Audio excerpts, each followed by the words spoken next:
911, what's your emergency?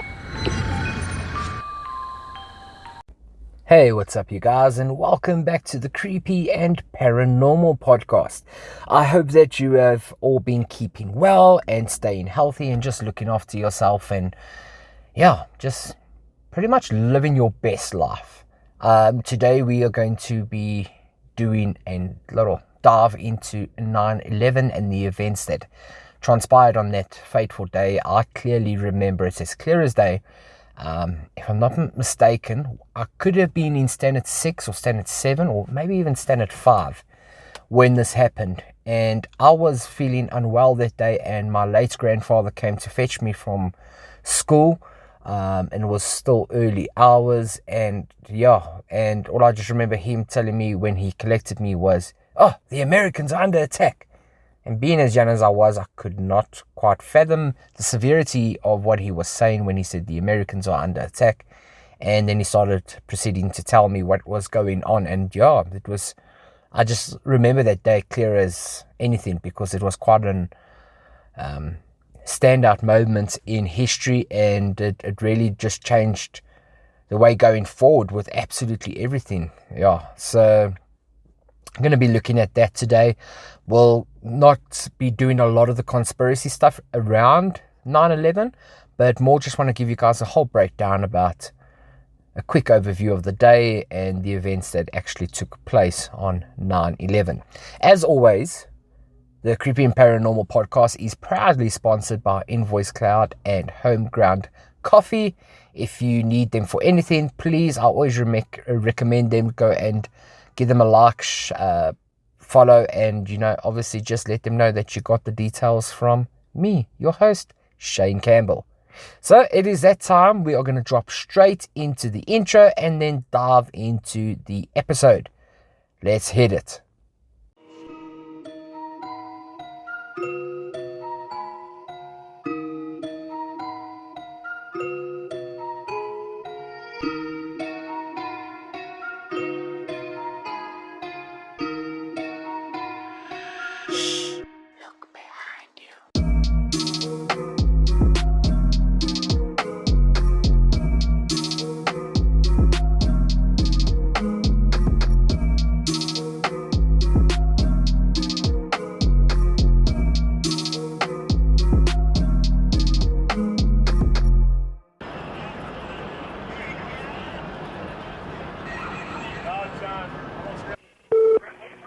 Police operator 1886, where is your emergency?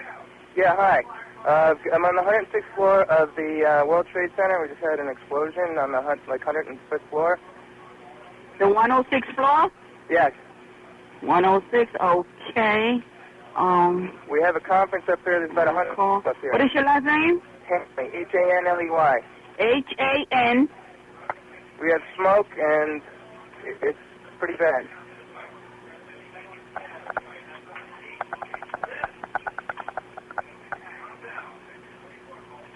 This is on the 106th floor, right? Hello? Okay, we have the job. Let me connect you with a file, okay? Yes, there's fire, smoke. You have a, we have... Hold on, let me connect you with a file, okay? Here, we can't get down the stairs. Hold on, let me connect you with fire.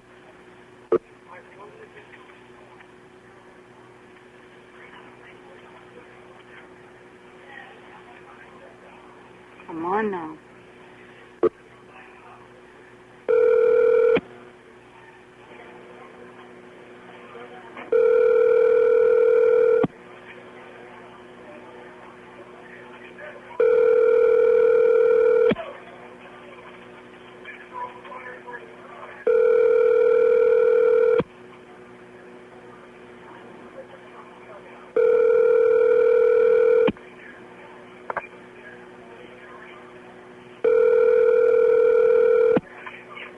Fire Department 408, where's the fire?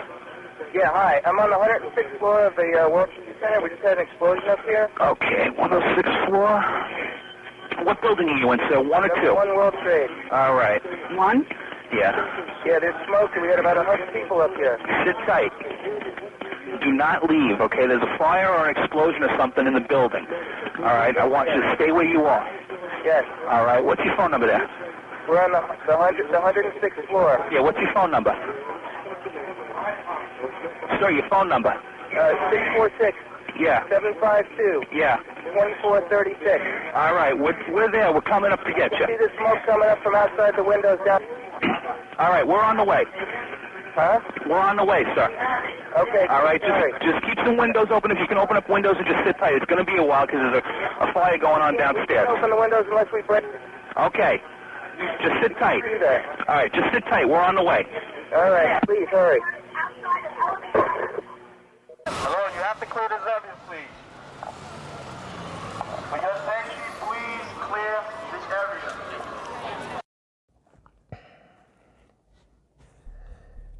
It was a serene September morning in the bustling city of New York.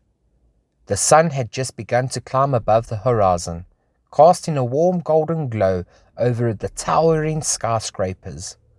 People rushed through the streets, engrossed in their daily routines, their minds preoccupied with thoughts of work, family, and life. In one of those colossal structures, the North Tower of the World Trade Center, Robert Turner, a dedicated firefighter, began his day like any other. He loved his job, the camaraderie of his fellow firefighters, and the feeling of purpose that came with it. Little did he know that this day would change everything. At the same time, across the Hudson River in New Jersey, Lily Matthews, a compassionate and diligent emergency dispatcher, sat at her desk, ready to handle any calls that might come her way. She had a keen sense of responsibility, knowing that her role could save lives in critical situations. As the day unfolded, both Roberts and Lily went about their tasks, unaware of the dark cloud that loomed on the horizon. At 8:46 a.m., that dark cloud materialized in the form of American Airlines Flight 11 crashing into the North Tower. Chaos erupted as smoke billowed from the impact zone, and screams filled the air. Lily's phone lines exploded with calls from terrified witnesses, relaying unthinkable events. Lily's heart raced as she coordinated with emergency response teams, dispatching firefighters, police, and medical personnel to the scene. She did her best to remain composed, but the weight of the unfolding disaster bore heavily on her shoulders. Among the first responders was Robert Turner, who rushed towards the towering inferno with his brave comrades. They pushed through a panic-stricken crowd, determined to save as many lives as possible. Fear coursed through their veins, but their training and instincts drove them forward. Inside the tower, chaos reigned. People desperately searched for a way out, and Robert and his team fought their way through the suffocating smoke, guiding their disorientated evacuees to safety. He encountered individuals frozen in terror and children clutching their parents' hands, faces contorted with fear. As the South Tower stood tall, Flight 175 crashed into it at 9:03 a.m. The second impact sent shockwaves of horror through those on the ground as well as those inside the towers. The reality of a deliberate attack began to settle in. Robert and Lily knew that this was not an accident, and their determination only grew stronger. Lily continued to receive frantic calls for help, trying her best to provide reassurance to the callers while dispatching assistance as swiftly as possible. She never imagined the sheer scale of the disaster and its impact on countless lives. Back at Ground Zero, Robert and his fellow firefighters, along with countless other first responders, displayed unwavering bravery as well as resilience. They knew the risks, but they were bound by their duty to save lives, even at the cost of their own safety.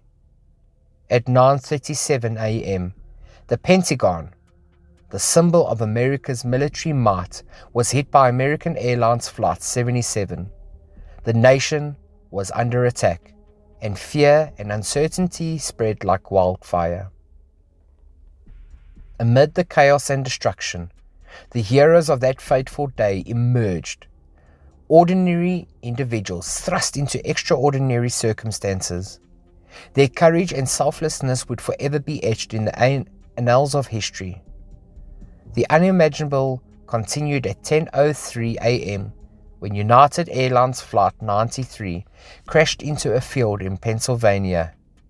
Passengers on that flight had heroically resisted the hijackers, thwarting their intended target and sacrificing themselves to save others. As the day wore on, the Twin Towers stood tall no more.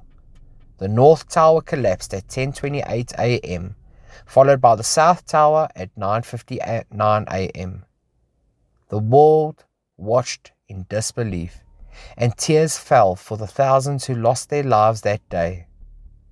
In the days, weeks, and months that followed, Robert and Lily joined a collective effort to rebuild not just structures, but also hope, unity, and resilience. The scars of that day would never fade, but they were determined to honor the memory of those lost by living their lives with purpose and strength.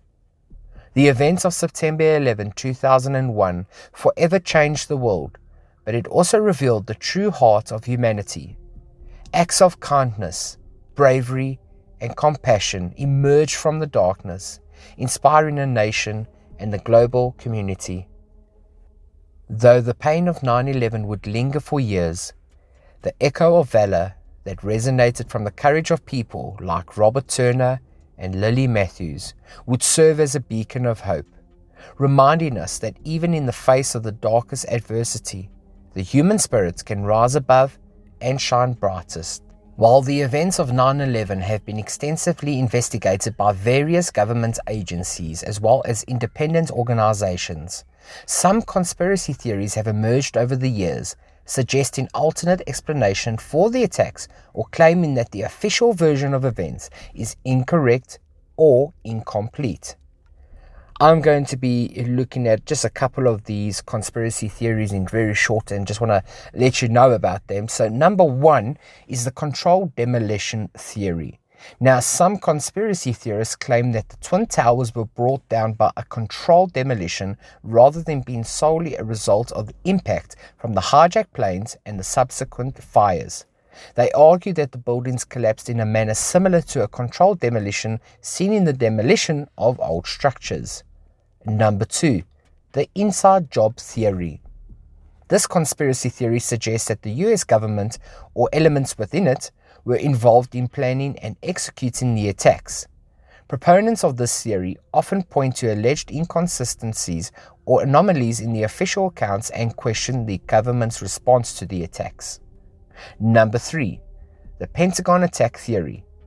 Some conspiracy theorists dispute the idea that Flight 77, a hijacked plane, crashed into the Pentagon. They claim that a missile or other explosive device caused the damage to the building. And then number four, Flight 93. A conspiracy theory related to United Airlines Flight 93 suggests that the plane was shot down by a missile rather than crashing due to passengers' resistance against the hijackers. Now, the question comes in with such: what do these conspiracy theories all have in common? What do you think? Well, for me, they all have a bit of an element of make-believe. Now, majority of conspiracy theories that I've come across in the past, especially the ones that have been proven true, had elements of make-believe or utter bullshit to them. Now, these are normally things that like red flag in my mind. If something's very logical, you don't think twice about it. It makes sense. It's logical. You're not going to question it. And if you do question it, it's because you have another motive behind it. Now, with 9/11, as the years went on, I started looking at these different theories and I wondered to myself, like, why do they all just seem illogical to me? Like, there's so many questions I have, and I've seen, when I say hundreds, I'm not even exaggerating. I've seen hundreds of videos trying to debunk these theories and people being called absolutely stupid and ludicrous and unpatriotic and insensitive to the families that were lost. And hold on, let me just start by saying I don't feel insensitive to this. I sympathize for these families, and that's exactly why I'd like to just investigate and try and find out a bit more information behind it. It doesn't make sense to me that those planes crashed into those targets just like that, and there was no foretelling it, there was no information leaked about it. It just does not make sense. Within every faction that is out there, whether it's al-qaida or CIA or terroristic groups or whatever, there's always one person within any group that is a mole. Always. So you're telling me that, let's just say it was al-qaida that were responsible for this. You're telling me there was not one person within al-qaida that didn't say, fuck it, I'm going to spill the beans to America and let them know. So perhaps you're saying to me, yes, they did. That's why some of the government knew about it and all of that. Great. So if the government knew about it and they chose not to act against it, why? Why is the big question? Well, that's clear as day to me. The reason they didn't is they wanted a fucking motive to go and invade Afghanistan, Iran, all these countries, Saudi Arabia, all the Muslim countries, and to go and raid them for oil or whatever natural resources they had. So there is motive. And it just like, if you disprove one of them, the next one stands out even more. So for me, I'm not saying every theory about 9/11 is true. Listen, I'm not stupid. But I do think that there is more till the actual narrative that was put out by the government than meets the eye. It just does not make sense to me. There's too much money involved and too much to gain and to lose at the same time for it just to have been a terrorist attack. I can't for 1 second get behind that. In saying that, if you are listening to this podcast and you're like, Shane, you're a fucking nut, and how dare you say this? I completely believe the government's side of the story. Listen to me. I don't devalue your point or your argument or your stance on it any more or less. Okay, everyone is entitled to their opinion, so don't get me wrong. I'm not having a go at you. I'm just saying, for me, that is my belief, and I'm not forcing it on anyone. And I'm not saying mine is right and yours is wrong. I'm just saying that is what I believe in at the end of the day. It's something I've always strongly believed in, and this is what I like about doing podcasting is you get to hear other people's points of view. So yeah, what do you guys think about it? Now, I often ask for you guys to interact with me, and I get a couple of people interacting with me, and that's cool.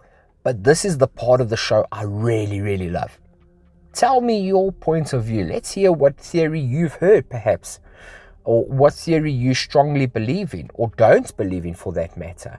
I don't claim to be really smart when it comes to these things. Like I said, I've just heard a lot of stories, and when it comes to, for example, them saying jet fuel can't melt steel beams and all of that kind of stuff. Look, this is things I've just read or watched or seen.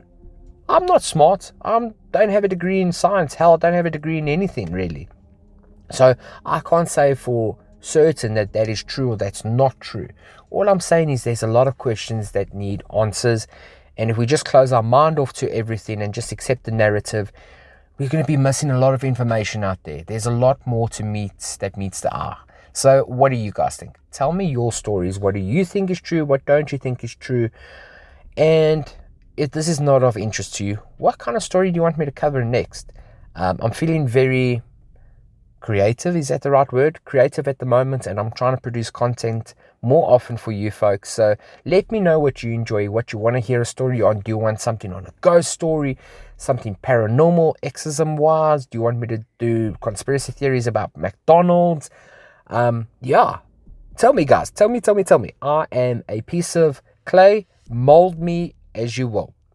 But when you go to bed tonight and you close your eyes just to have a little sleep, don't forget to look under your bed.